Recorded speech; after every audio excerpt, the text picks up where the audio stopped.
לושה, סוף סוף! איך היה הסכי עם האישה והילדים? יוקי פאקי, היה מצוין! משפחה, שלג, כיף, אווירה של נובי גוד!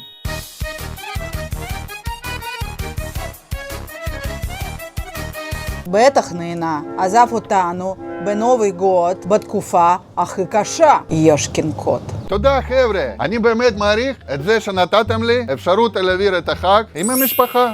כולם חושבים סקי, אבל אני כבר יודעת איפה הוא באמת היה. הוא עזב אותנו בתקופה הכי עמוסה. זאת בגידה. לושה, תגיד, בסקי היה לך מזל? מזל? מה קשור מזל? כי אשתך הייתה פה לפני נובי גוד, עשתה קניות לחג, והיא אמרה שאתה לא בסקי. מה זאת אומרת? מה היא אמרה? שהוא היה בגרוזיה, בקזינו. לושה, בנובי גוד נטשת אותנו בשביל רולטה? אוי, לושה, למה? ואנחנו פה קוראים את התחת בתקופה הכי עמוסה, והוא בסקי. לא, יוקי פאקי, זה שטויות, מי אמר? אשתך. בנובי גוד כולם עבדים ולושה מספר סיפורים. טוב, די, מספיק, כן, הייתי בגרוזיה.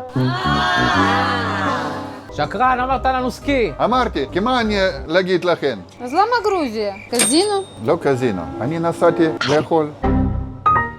אני לא יכול יותר לאכול את האוכל של אשתי. אני לא רוצה להעליב, אבל אני לא יכול. אני מת על חינקלה, צ'יבורקי, טרגון. בגרוזיה אני אוכל כמו בן אדם. אני לא יודע מה יותר גרוע, זה שהוא עזב אותנו, או שזה שהוא עזב את אשתו בשביל חינקלי.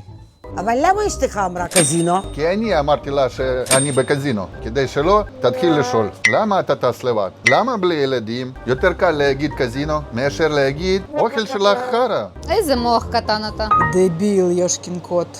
אז הוא לא בגד עם כסף, הוא בגד עם אוכל. גם זה כואב. בואנה לושה, אתה פראייר?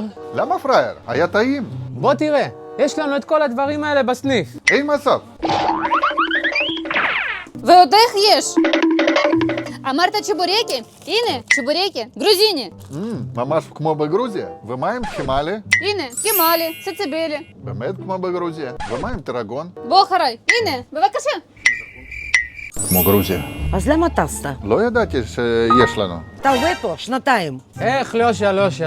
לא צריך לטוס לחול בשביל אוכל. במעדני מניה יש הכל. דרוזיה, מעדני מניה מביאים את כל הטעמים מכל העולם. לא צריך לטוס לחו"ל, צריך להגיע למעדני מניה.